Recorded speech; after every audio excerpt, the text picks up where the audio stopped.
Buonasera a tutti, benvenuti al quarto appuntamento con le lingue live. Mi chiamo Laura Cavaleri, mi occupo dell'area di lingue straniere per Rizzoli Languages, Rizzoli Education. Questa sera è qui con noi per raccontarci alcune proposte che hanno a che fare con letterature di Silvia Chini, la professoressa Silvia Chini, che adesso Buonasera a tutti.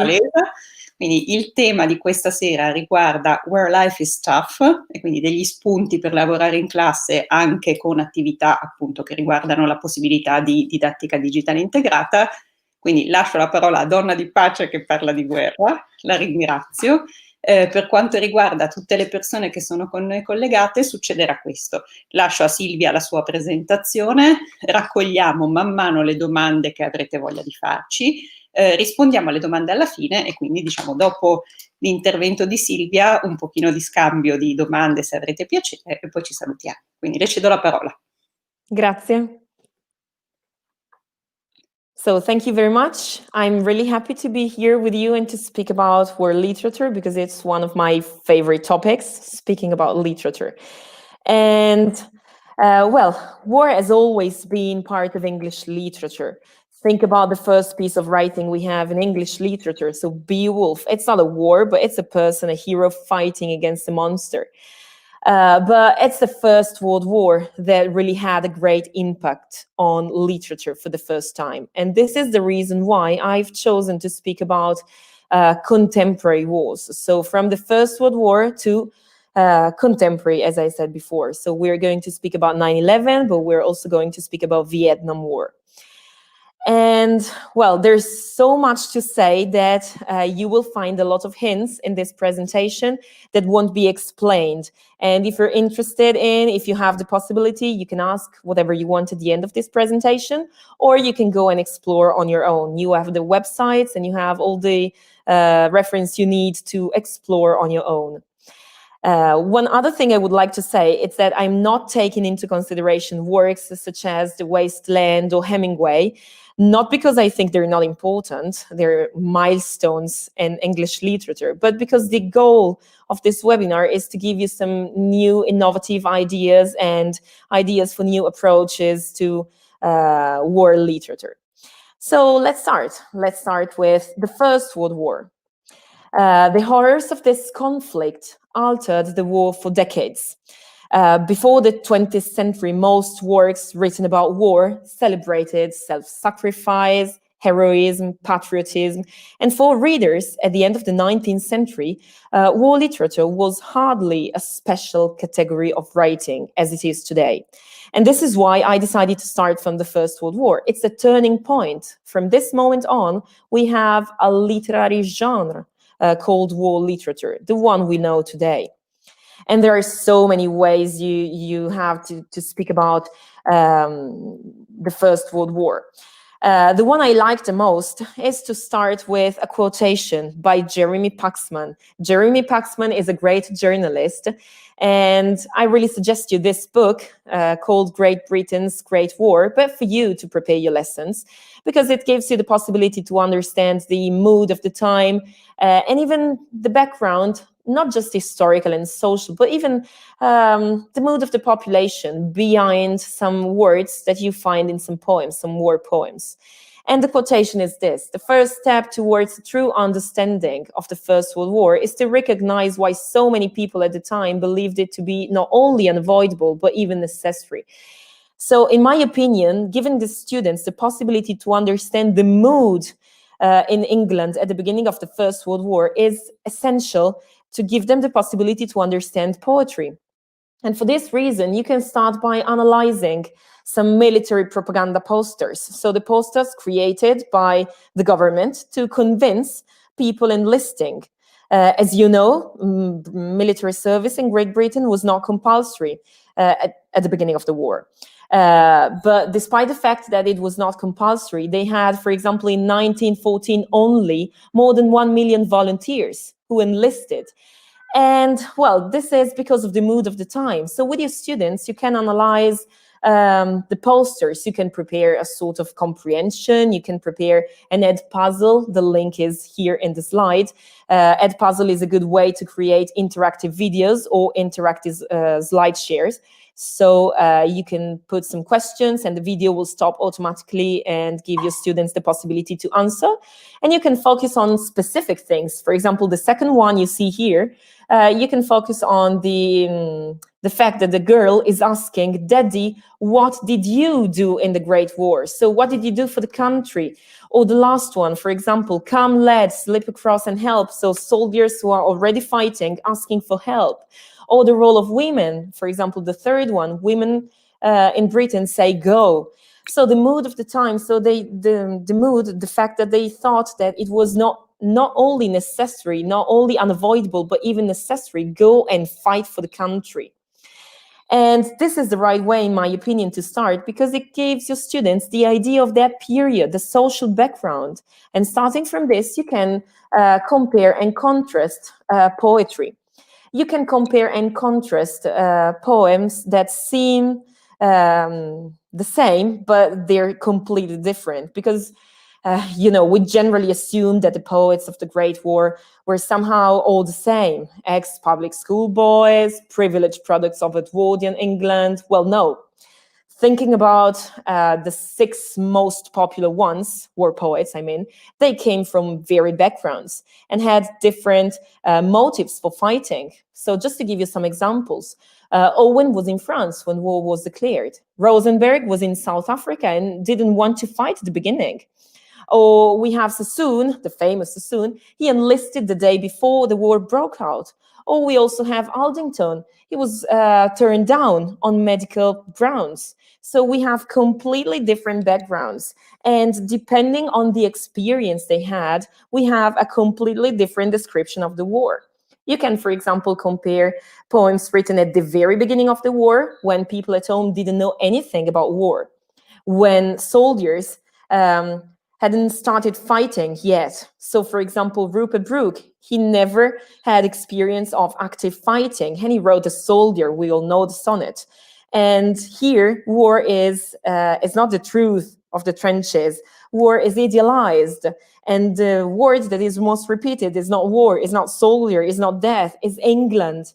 It's a love sonnet for England. They go and fight for the nation. But Rupert Brooke is not the only one. You find similar things in Hardy or Freeman, Happy is England Now. And you can compare and contrast these poems with the poems of some soldiers and poets who really experienced fighting in the trenches. So Suicide in the Trenches, the emblematic description of a young soldier who committed suicide because he couldn't stand the pressure anymore. And Wilfred Owen, okay, many believe that Dulce Decorum Est is the quintessential war poem.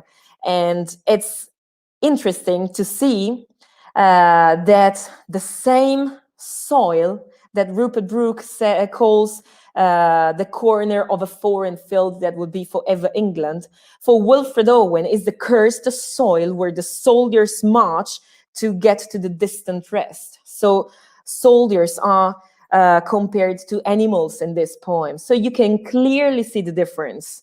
And you can help your students understanding the attitude of poets towards war between basically the beginning of the war and the end of the war, or later on in the war. And you can also use some other posters for this comparison. I've put 2 posters here. Here they depict soldiers playing cards, smoking cigarettes before going over the top. But we all know that this was not the real life in the trenches. You can also use some movies. The one you're seeing here is the last scene of the film called The Trench, with a famous actor, I don't remember the name, the one who played in James Bond, Daniel Craig, the name, or 1917, the recent one. And you can help your students understanding the difference. And you can help your students saying the different attitudes, as I said before, towards war. Going on, we can say that art is always there. You can always rely on art to explain poetry. And this is a good idea even for interdisciplinary activities. I've chosen just two, Paul Nash, The Menin Road, and the other one by Henry Tonks that depicts a wounded soldier. And you can use the paintings because the features that you find in the paintings are the same features basically you find in poetry. So completely destroyed or ruined, damaged landscapes, flooded, soldiers escaping, or soldiers suffering. So you can always compare and contrast art and poetry. Since I like to focus on primary sources, another idea that I want to give you is to work on primary sources. This is a page taken from a book called It's Literature, but if you don't have the book, don't worry, you can work on this anyway. And my example is the Christmas Truce in 1914. So we think about soldiers as men who go there and fight, but they were normal guys, normal boys from, let's say, 18 to 21. So yes, they were there fighting, but they were young. They needed some moments of normal life. And this is one of them. Christmas 1914, they stopped fighting, basically, and they spent some time together. Here you have the website, and you can get some primary sources. You can work with the letters of the soldiers written home, in which they explain the quite strange experience they had, because for one night, to be honest, a couple of days, they stopped fighting and they started meeting other normal people, normal boys, the same age, coming from the other side of no man's land, so coming from the other trenches. And they had the possibility to exchange some words, to play together. The commercial you can see here is a commercial used in 2016 by a super famous supermarket chain, and it depicts a Christmas truce. Here you can see that they play football together. Yes, they played football in France in Christmas 1914, in December 1914. And it's something strange, speaking about the war, but it's something that highlights the need of normal life for these soldiers. And it's always interesting working, in my opinion, with primary sources. And here it comes, the first slide. I think it's coming. Good. Here comes the first slide with some extras. We have no time to speak about all these things, but I just want to give you some hints. If you want to speak about the Poppy Day, it's popular. And starting from this video, you can explain the importance of poppies in British culture. You can explain what happens nowadays on the 11th of December. And you can start from the poem who was written by the Canadian Lieutenant John McCrae in Flanders Fields, that depicts these fields, in Flanders, full of poppies. It's a popular song nowadays. Otherwise, if you work, for example, in Liceo delle Scienze Umane, it's extremely interesting, in my opinion. You can concentrate on the period after the war, after fighting for the soldiers. How did they come back? And the film, it's the beginning of the film. The film you can see here is called Regeneration, and it speaks about the story of Siegfried Sassoon. After writing a soldier's declaration, you all know about the importance of this declaration. He was sent to Craiglockhart in Scotland in 1917. And there he had the possibility to see the consequences of war on soldiers. So he had the possibility to see people who couldn't walk properly anymore, who couldn't speak anymore, who had nightmares. And there he met also Wilfred Owen. So you have the possibility, starting from the film and from the poem, survivors, to speak about post-traumatic syndrome. If you work in a Liceo delle Scienze Umane, you can work with your colleagues, psychology or human sciences. And it's a good way to speak about the period after the war. Because propaganda said, if you go and fight for the country, you will be considered a hero forever. But the truth is different. People came back from the trenches, they were shell-shocked, they were traumatized, and they were sent to war hospitals. They were almost forgotten, and they had a lot of problems. So it's a good way to investigate another aspect of the First World War. Going on with the Second World War, it's a completely different thing. And I generally start from something they know. The building you see here in the picture is the Senate House that during the Second World War was the Ministry of Information's headquarters in London. And keep calm and carry on, the picture you see there. So the slogan was one actually of the 3 messages created by propaganda department, the famous Ministry of Truth in 1984. Well, this message with the other 2 was created in 1939, and it was created in the event of an invasion by Germany. And it's curious, extremely curious in my opinion, that a wartime slogan, which was never seen by the public because thank God there was no German invasion, has re-emerged basically 75 years later, and is being used even nowadays to sell everything from mugs to clothes to books to everything. And it's something our students really use. Keep calm and fai la verifica d'inglese, always in my classes. It's always the same thing. And so it's nice to start from something they know to speak about something they don't know. So we can start speaking about the history of the Second World War and the literature of Second World War starting from this war slogan. And well, the Second World War has seen the rise of new media. So my question is, why not concentrating on different types of recording experiences and not only poems? So these are just 2 examples. The first one you can see here is an example for liceo artistico, or I use it even in liceo scientifico, to be honest, or classico. These are some sketches. So Victor Alfred Lundy, he was 21 years old, and he was sent to Europe, and he participated in the D-Day. Obviously, he was not a poet, he was an architect, and he decided to record the things, the experiences he had, sketching things, drawing things. So you can find online, you can find a lot of sketches, a lot of drawings depicting the most important moments of the D-Day. And it's a curious way, in my opinion, it's a good way to see how people, not poems, but how other people decided to write about, or draw about in this case, the experiences they had. And it's interesting also to use sketches and poems at the same time, because students will see that the same experience could be depicted in many ways, but the content is always the same, because they all had the same experiences. And another mean of communication was radio. And the songs written in the Second World War are still popular today. So you can also concentrate on some songs.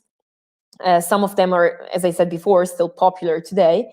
And for example, the White Cliffs of Dover. So you can concentrate on the effect that these songs had on soldiers, but even on people at home. It's interesting, even in this case, to compare and contrast poetry and songs, for example. If you want to concentrate on poems, on poetry, otherwise, I really suggest you to work comparing historical events with poetry. Because, you know, the mood, especially for the Second World War, changes according to the origin of the poet and the events of the Second World War.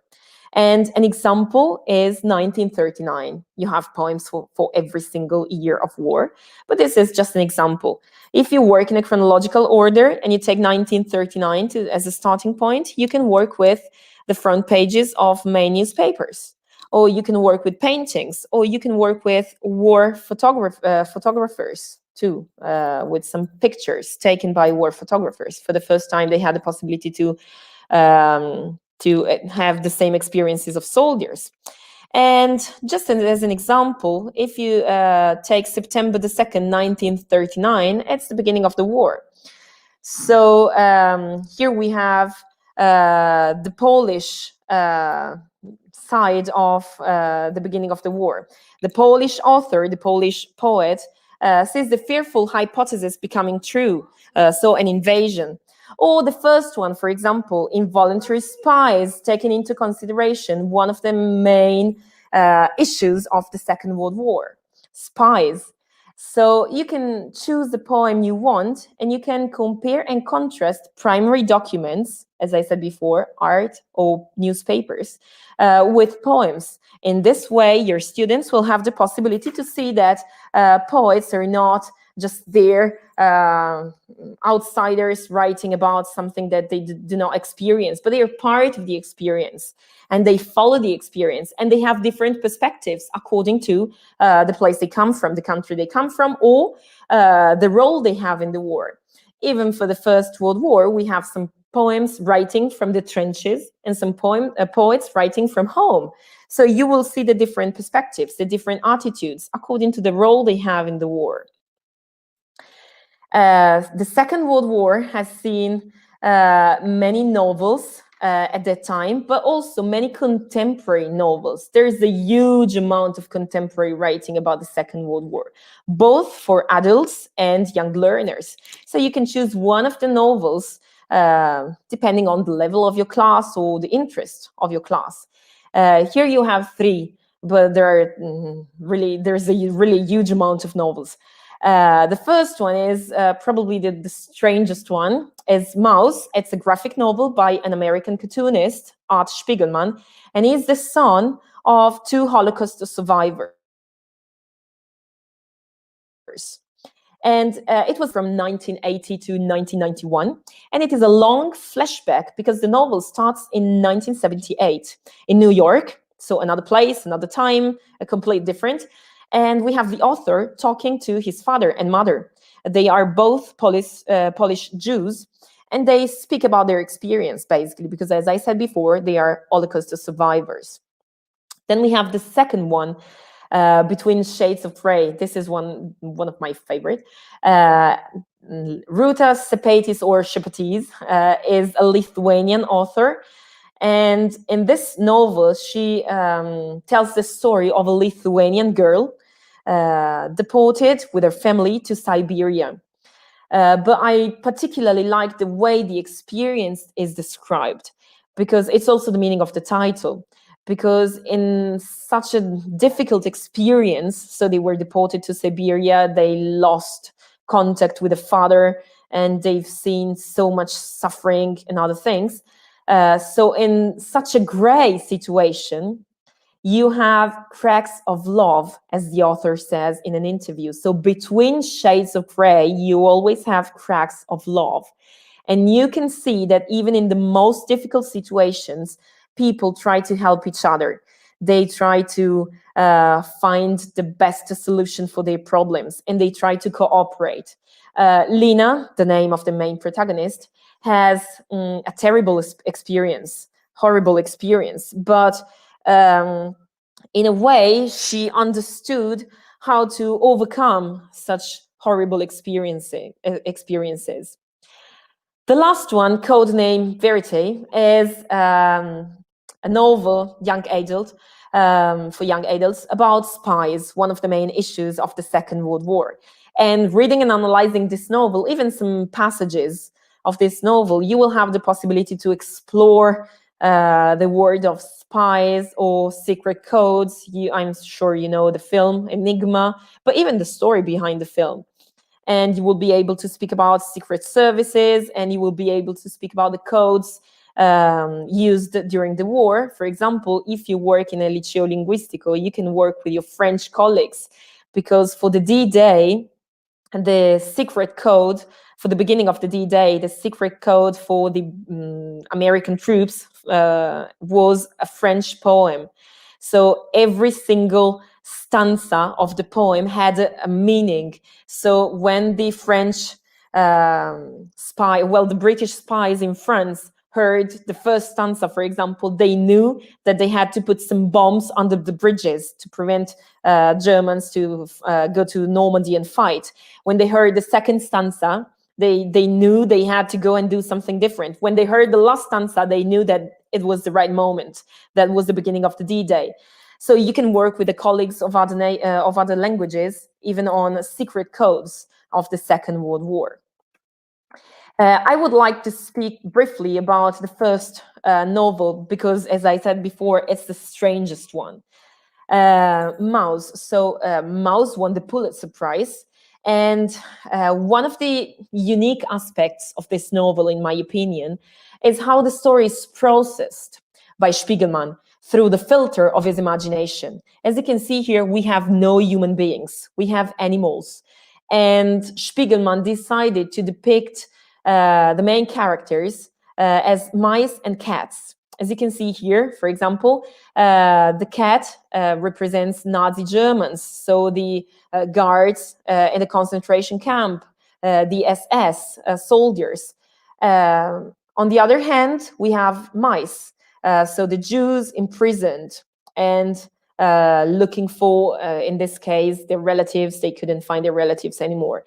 This is really good even for lower levels because the language is super easy, but the content is deep. You know, you can speak about the Second World War, you can speak about the concentration camps, you can also speak about the way people processed this thing after being considered survivors. Because Art Spiegelman, as I said before, starts the novel with an interview. He's in New York, 1978, and he's talking to his father and the mother, and both are Holocaust survivors. So you can speak about the time after the Second World War with your students. And once again, if you work in a Liceo delle Scienze Umane, you can speak about the problems, even psychological problems that these people had after coming back home, basically after the Second World War. And if you work in a liceo artistico, it's interesting to ask your students, you can use the website you can see here, to ask your students to make a cartoon depicting, representing an historical event. So you can choose an event of the Second World War, and you can ask them to make a cartoon. So you can create your own graphic novel if you divide your students into groups, and you give each group a specific period in the Second World War, or even the first one, or even everything else, basically. You will have your class graphic novel. It's interesting. It's really interesting and engaging for the students. I've tried it twice, and it was engaging both times because they had the possibility to record experiences and record knowledge in another way. So it's a good thing if you have the right class. And this is the second slide with extras, since we don't have time to speak about everything. I really suggest you to concentrate on D-Day. These are 2 pages, always taken from the book It's Literature. And here you can see some primary sources, a poem, some pictures, and yes, some pictures. And you can concentrate on D-Day because D-Day is a good starting point for multidisciplinary project. So you can speak about the D-Day with your history colleague, art history colleague. You can speak about English literature, but if you work in a liceo linguistico, even with your French, German colleagues, because they all played a part in this D-Day. And you can speak about some strange things. For example, this one, the Operation Bodyguard. It was basically an operation in which the Allied force tried to convince the Germans that they would have invaded in Calais and not in Arromanches in Normandy. And so basically they put some fake tanks, inflatable tanks, on the coast in front of Calais. And even with some fake parachuters, they tried to convince Germans that they would have landed in Calais and not in Arromanches. It's a good way to speak about another aspect of the Second World War, basically the beginning of the end of the Second World War. And this is another slide for extras, but it's a great thing in my opinion, especially to work with your colleagues, art history colleagues. This film is a film I really like. It doesn't depict war. You won't see soldiers fighting or other things, well, a bit, but it speaks about a group of soldiers. Actually, they were not soldiers. They were artists, architects, painters, and other things. A group of soldiers, American ones, who was sent to Europe to protect to protect paintings and even artistic artistic items from the Germans and the Russians. And they had to look for paintings, basically look for paintings. They went to Paris, they went to Germany, they went to Austria. It's a good film. It's a good film to speak about something that generally is not taken into consideration. But I think it's extremely important to understand how we tried to protect art during the Second World War. And it's a really good project to do with your art history colleagues. We generally work on the paintings that were saved by this group of men. There's also an interesting book, and the title is in the slide, The Story of the Real Group of the Monuments Men, because, you know, the film is with George Clooney and other super famous actors, and it gives a hint, but obviously the story has, let's say, more details. And then now we can move to more contemporary wars. Speaking about Vietnam War, obviously you can use basically whatever you want. We have songs, we have poems. I've decided to choose this particular poem that is called War Photographer, because, you know, well, this poem was originally published in 1985 and depicts the experience of a war photographer who returns home, basically, to England to develop the photos taken in a war zone. Well, even if there's no explicit reference to Vietnam War, we have some imagery taken from some super famous pictures of the Vietnam War. And, you know, war photography begins basically with the history of photography. But the first official attempts were made by the British government during the Crimean War. But cameras were too big, so photographers didn't have the possibility to carry the cameras and go with the soldiers.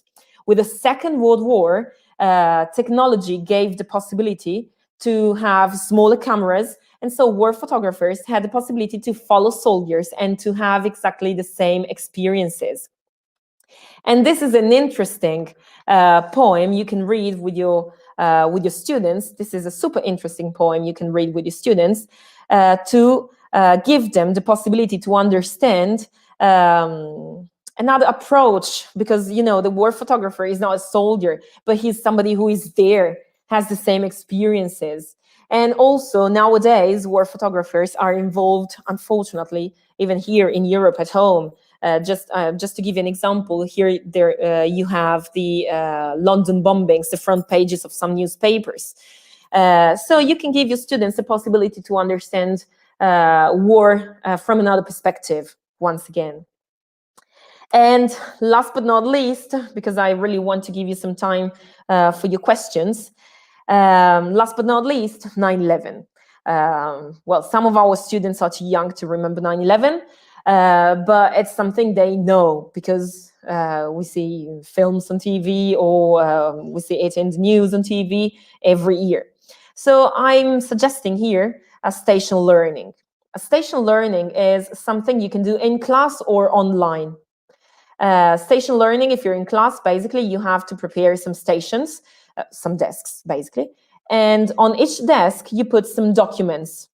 You choose. You can put some newspapers or some passages taken from some novels, some pictures, something to analyze, a poem, even a video, short video, if you have a computer. If you're working from home, didattica a distanza or didattica digitale integrata, you can divide your students into groups, or you can give them the stations, and the process is always the same. Basically, in an hour, your students will have the possibility to discover on their own the different documents, the different stations. They have some guide questions, and at the end of the lesson, they should have a complete knowledge of the topic.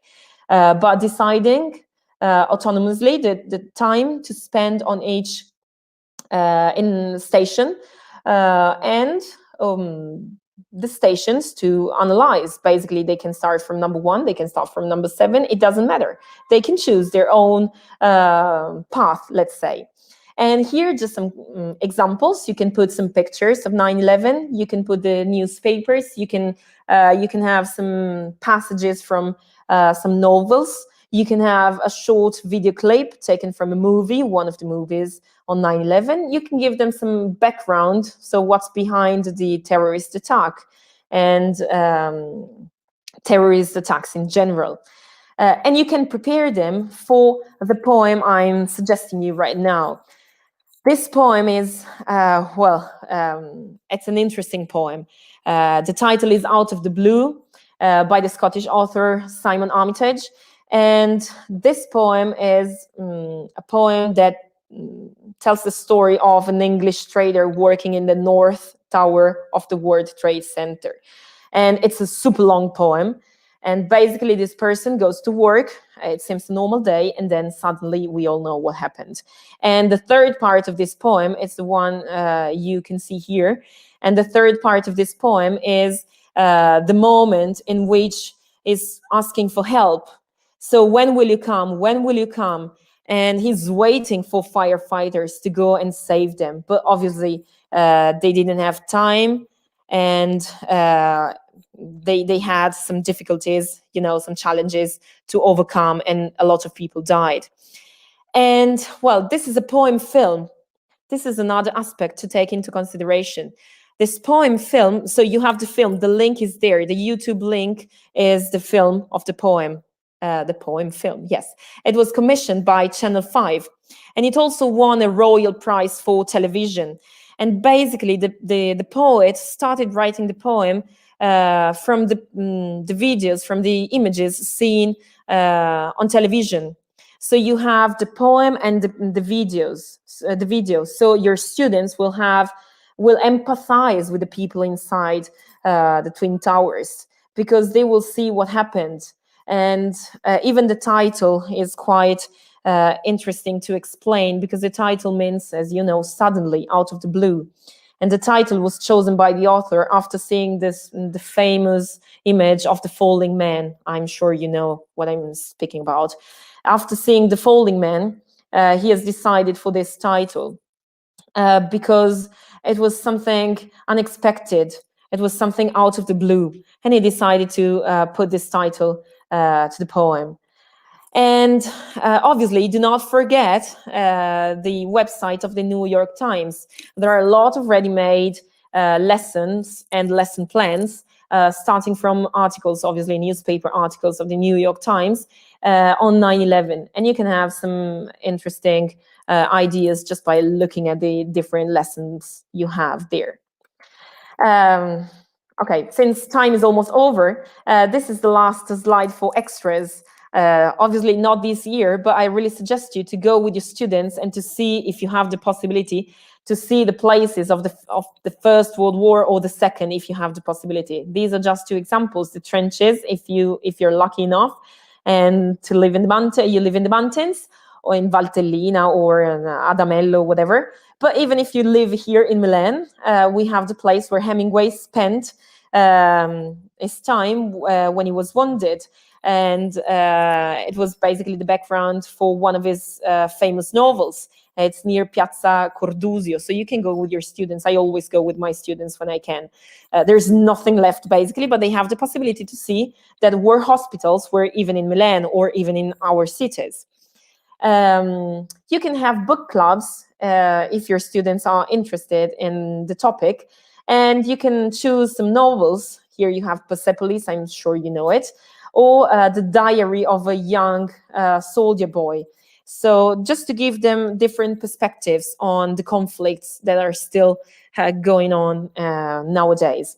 And last but not least, it's something that I generally do, and it's something that students always find engaging, infographics. So the website there is useful for your students to create infographics. You can ask them to create infographics at the end of your unit. After speaking about the First World War, you can ask them to create an infographic with the most important things. It's a good way to revise. And to be honest, it's an engaging way to revise, because then they will present their infographics, they will explain, and they also will have the possibility to say something and to speak about the topic you've just explained. Thank you for listening, and okay, I hope you will have questions. Grazie mille Silvia, come sempre molto illuminante, un sacco di giri e un sacco di proposte che penso possano, diciamo, possano trovare riscontro in molte situazioni scolastiche. Sono arrivate delle domande e quindi comincerei con qualcuna di queste. Allora, ti si chiede, ovviamente il tema della guerra è un tema trasversale a tutti gli anni di studio della letteratura. Se tu dovessi scegliere 3 autori percorsi oppure 3 tipi di proposte tra quelle che hai illustrato per scandire ognuno dei 3 anni di studio della letteratura, cosa proporresti? Allora, sicuramente, anche se diciamo, è vero che noi non abbiamo un programma ministeriale, questo lo sappiamo, quindi possiamo spaziare, sicuramente sceglierei magari le cose più contemporanee per gli anni più bassi, perché il linguaggio è leggermente più semplice, e le cose un po' più in là nel tempo per gli anni più alti. Quindi anche solo cominciare appunto con una graphic novel in terza. Io devo essere sincera, quest'anno l'ho usata con una delle mie terze e devo dire che funziona, ecco, non è troppo difficile il linguaggio. Sicuramente più si va sulla poesia, più si va sulle guerre un pochino più lontane, penso alla Prima Guerra Mondiale, nonostante la lingua non sia difficile, la comprensione risulta un pochino più difficile, perché dietro ci sta tutto un discorso, per cui se loro hanno già fatto qualcosa di storia in merito, sicuramente è utile. Grazie mille. Allora, qualcuno invece chiede, a proposito di liceo linguistico, se hai dei suggerimenti addirittura per spostare più in basso un po' l'inizio o una proposta di lavoro su questo tema, quindi una prima o una seconda liceo linguistico, qualche testo dal quale partire o qualche ragionamento da fare in classe. Allora, per un biennio sicuramente il tema, delle spie credo sia un tema molto interessante, coinvolge sempre i ragazzi. Sicuramente si può partire dal film famosissimo che tutti hanno visto e tra l'altro in inglese sottotitolato non è così complicato da comprendere. E poi ci sono, proprio su Enigma, ci sono tantissimi testi anche per adolescenti, anche young adult literature, sulla storia appunto di come questa macchina sia stata creata. Quindi questo tema secondo me può andare bene, anche perché se proprio siamo in un liceo linguistico possiamo anche collegarci ai codici segreti piuttosto che le spie, piuttosto che i servizi segreti degli altri paesi coinvolti nella guerra. Io penso sempre, cioè la guerra vista dal punto di vista dei tedeschi, dal punto di vista dei francesi, degli inglesi, eccetera, eccetera, quindi volentieri si può lavorare con gli altri colleghi. Ci sono i romanzi per chi insegna inglese ma vuole una connessione, diciamo, con tedesco. Ci sono i romanzi di Paul Doswell che sono molto interessanti, sono scritti in modo molto semplice, sono fatti per ragazzi. E ce ne sono alcuni che parlano proprio di situazioni in Germania, addirittura uno in Russia, cioè quello che si chiama in italiano il titolo non so, cioè è Il ragazzo del Cremlino forse si chiama, e invece un altro molto interessante che parla proprio di un ragazzo polacco che è stato adottato da una famiglia tedesca e c'è tutta questa, diciamo, questo conflitto perché la famiglia tedesca che l'ha adottato è una famiglia di quelle super convinte, mentre lui invece con altri compagni di scuola provenienti da altri paesi comincia ad aiutare segretamente le famiglie di religione ebraica o comunque chi ne ha bisogno. Quindi si può veramente lavorare con le colleghe di altre lingue su quello. Benissimo, grazie. Allora, una domanda più puntuale, tu hai citato appunto un poema utilizzato per scambi durante il D-Day, ti chiedono il titolo della poesia francese, se per caso lo... Rimbaud, adesso mi Allora, in sfugge. realtà Vi prometto ve lo scriverò nelle slide. abbiamo fatto una prova di grande cultura della professoressa Chini, perché io nel mentre l'ho cercato perché non lo conoscevo. Perfetto. Penso sì, allora, trovai, quindi penso che sia appunto francese, ma Verlaine, chanson de... Verlaine, brava, Verlaine, scusate. Per chi ha chiesto, questo è. Dopodiché adesso una domanda un po' più tecnica.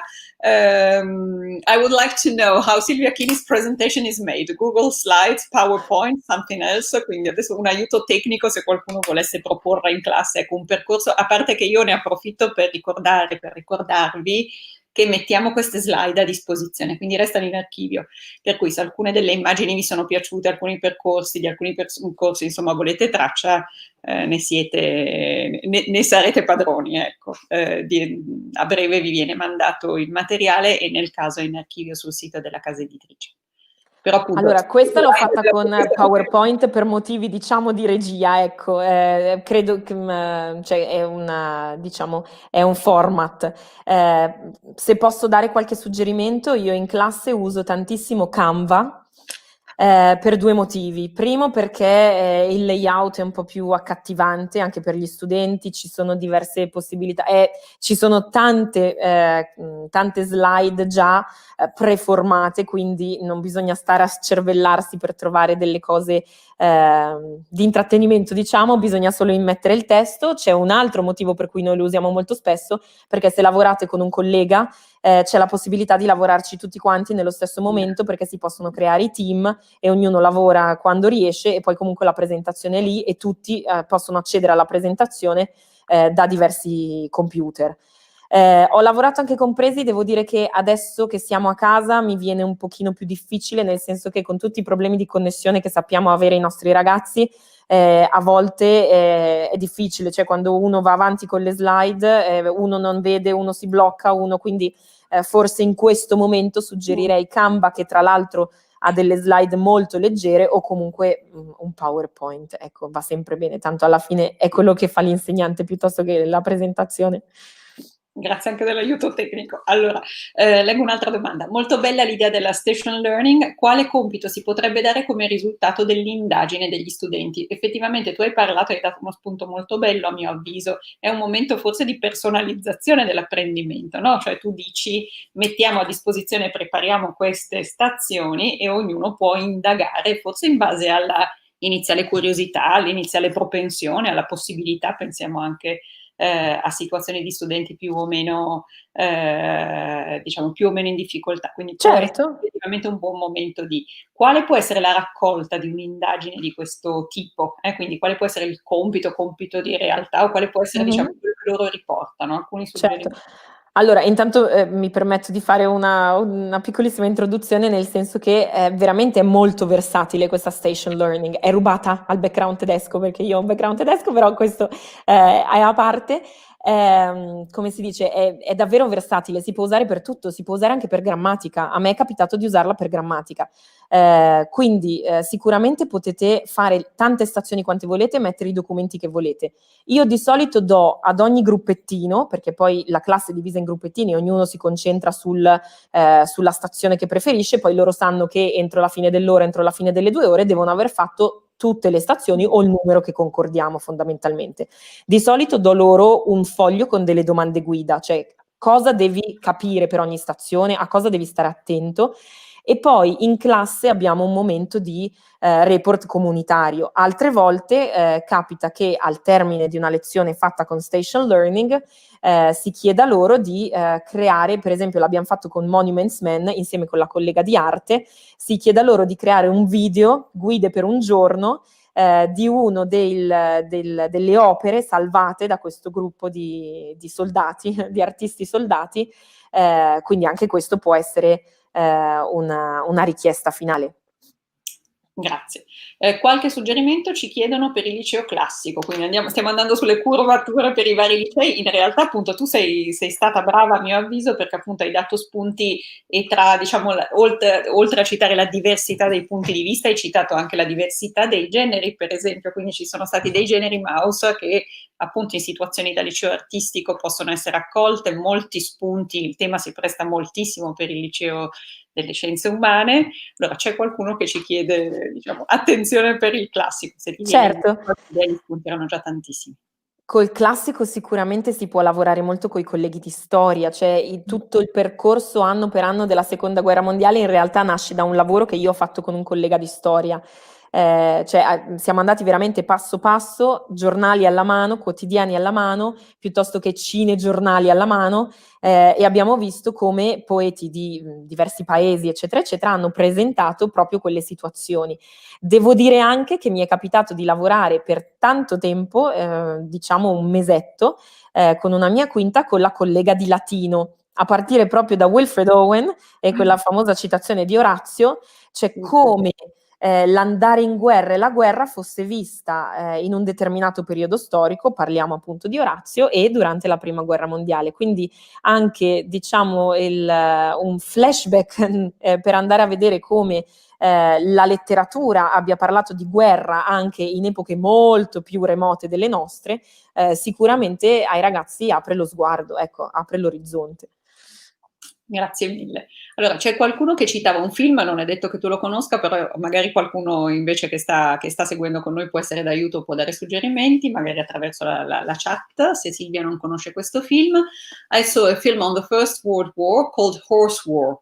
Quite interesting. Is that possible to show it to students? Which level? Non so se l'hai visto o se per caso l'hai considerato tra le Sì, tue... c'è anche un romanzo, cioè il film in realtà va in parallelo, sicuramente sì, anche per livelli bassi, soprattutto anche il romanzo non ha assolutamente una lingua difficile, anche per un biennio va benissimo, anzi è un aspetto che di solito noi non trattiamo, ma comunque l'importanza che una determinata parte dell'esercito, non per forza costituita da uomini, avesse durante la Prima Guerra Mondiale, sicuramente sì. Mi è capitato di lavorare col collega di storia e fare un parallelo con i nostri alpini, fondamentalmente questo è stato quello che è successo anche qui da noi. Quindi anche livelli bassi, insomma, Sì, che era sì, assolutamente. ci ha scritto la domanda in chat. Ti faccio una domanda io, poi salutiamo, a meno che non arrivi qualche altro spunto, qualche altra curiosità. Il tema mi sembra che ti stia molto a cuore e che sia stato appunto perlustrato in lungo e in largo, davvero ho molto apprezzato la possibilità di lavorare su un tema che è enorme e che permette diversi punti di vista, diversi sguardi, diversi livelli di approfondimento. Come la prendono i ragazzi? Cioè, è un tema che scatena la loro emotività, è un tema che inizialmente considerano un po' barboso e poi invece, diciamo, c'è qualcosa per qualcuno di loro, così, qualche opinione di vita di classe, ecco. Allora, sicuramente va da classe a classe. Devo dire che di solito io alla fine della quarta chiedo loro quali siano gli argomenti che più li interessano e molti parlano di letteratura di guerra, anche se poi quando si inizia a parlare di letteratura di guerra vedo che loro si infervorano, diciamo, si lasciano coinvolgere molto di più con le guerre più vicine a noi.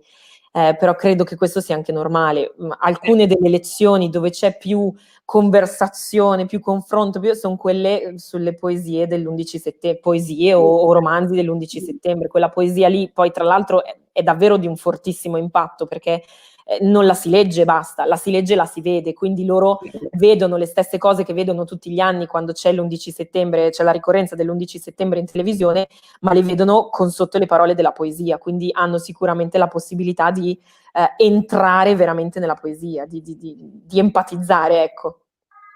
Grazie. Ti faccio tornare invece un momento sulla proposta di station learning, appunto ci chiedono se you simply type learning stations, oppure diciamo per avere informazioni, immagino, sulla informazioni e modalità o suggerimenti per. C'è un sito dedicato oppure invece è una tua modifica di una modalità di lavoro? Ci citavi, No, diciamo. allora è una modalità di lavoro sicuramente, richiede tanta preparazione prima perché per ogni non esiste qualcosa di preformato, cioè bisogna decidere quante stazioni, cosa fare per ogni stazione preparare le fonti primarie, quindi andarsele a cercare fondamentalmente, preparare le domande guida se si vogliono fare le domande guida, non ci sono dei siti, non ci sono delle cose già preformate.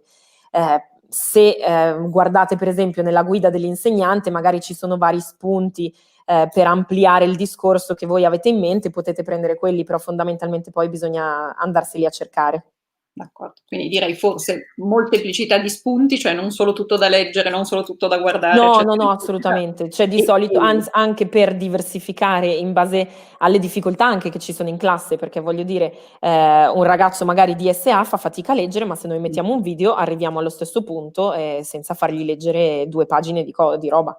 e forse gli si può limitare nel caso l'osservazione del numero delle stazioni. Sicuramente sì, però lavorando magari per gruppetti, ognuno dà il suo contributo e così tutti si coopera per arrivare, diciamo, al risultato finale. D'accordo. ultime due cose. Continuiamo con le curvature non solo più sui diversi licei, ma anche su diversi tipi di scuola, però appunto questo l'hai indotto tu con l'ultima slide, suggerimenti per un istituto tecnico per il turismo. Ok, vabbè, istituto tecnico per il turismo sicuramente si può puntare a quello che rimane adesso, cioè partendo da ciò che rimane della guerra. Adesso tra l'altro l'Imperial War Museum ha messo online una visita guidata a 360 gradi proprio perché sono chiusi per pandemia, che è fantastica. Io l'ho appena utilizzata per una delle mie classi, quindi partendo da cosa ci rimane della guerra, tornando indietro, cioè fare il percorso a ritroso. Adesso mi viene in mente quello perché l'ho appena usato, l'ho usato oggi. E partendo proprio da lì c'è proprio una visita guidata, quindi eventualmente si può chiedere anche ai ragazzi di fare la guida per un giorno, come dicevamo prima. Questi quadri, va bene, ci raccontano una storia, e dall'altra parte la poesia che cosa ci racconta? La stessa storia, sì, come, in modo differente. Allora, ultima cosa, per i livelli alti che cosa pensi di Espiazione come romanzo per una quinta? Perché no? Sì, cioè con i livelli alti si può usare, ecco, e parlando di letteratura di guerra si può usare tanto, tanto in tanti modi, anche di guerre che io non ho preso in considerazione. Mi viene in mente la guerra civile spagnola, Hemingway, cioè si può usare, ecco. Allora, ultima cosa, sempre una domanda tecnica. What software would you use to make station learning more appealing? Quindi parliamo di didattica a distanza. Immagino di sì. Sicuramente userei un Edpuzzle, quindi questi video che si possono creare prendendo video da YouTube e inserendo dove vogliamo delle domande, dei sondaggi, delle cose, delle frasi per chiedere ai nostri ragazzi di stare attenti a particolari aspetti. Questo di solito diciamo è engaging, no? Cioè loro sono interessati, vanno avanti, e poi è un pochino come fare un videogioco, quindi cliccano qui e lì e vanno avanti nel video e nell'apprendimento. Io lavoro spessissimo per immagini, soprattutto perché sono convinta che l'immagine a volte resti anche più delle parole, quindi tutti quei siti e quei software di infografiche piuttosto che c'è Google che mette a disposizione anche i quadri interattivi, quindi sicuramente si può partire anche da lì. Ecco, in didattica a distanza bisogna cercare, secondo me, questo è solo il mio parere, vedendo le mie classi, bisogna cercare di stimolarli, cercando di fargli fare qualcosa di diverso dal semplicemente guardare uno schermo, quindi tutto quello che li coinvolge proprio anche solo cliccando, banalmente, sicuramente è utile. E forse con i ragazzi più grandi è un buon tipo di attività per dare loro anche delle ore di lavoro in asincrono e quindi appunto Sicuramente sì. incollati proprio. Ecco, sì, ecco, adesso che mi hai fatto ricordare, certo, può essere, è vero, richiede tanto lavoro prima, ma può essere che tranquillamente un'ora asincrona, gli si dà il pacchetto della station learning e al termine dell'ora asincrona o l'ora successiva noi riprendiamo quanto loro hanno esplorato e imparato durante la station learning. Quindi ringraziamo anche per uno spunto di metodologia alla tedesca. Io ringrazio Silvia, mi auguro di trovarvi per i prossimi appuntamenti con lei, ma non soltanto. Quando avete tempo e modo vi invito a guardare sul nostro sito, perché appunto da poco è pubblicata una rivista e ci sono spunti mensili per pacchettini, certe volte di lezioni da tentare in didattica a distanza, ma non soltanto, spunti metodologici, idee per un aggiornamento, eccetera. Ne pubblichiamo almeno un articolo al mese per ogni lingua, per cui se avete voglia curiosate. Spero di incontrarvi presto. Ringrazio Silvia come sempre per la sua disponibilità. Grazie a voi. E la sua versatilità, e anche per avere risposto a delle domande da telequiz. Grazie a tutti. Arrivederci, viva Arrivederci. la pace. Grazie Silvia, grazie molte. Grazie, arrivederci.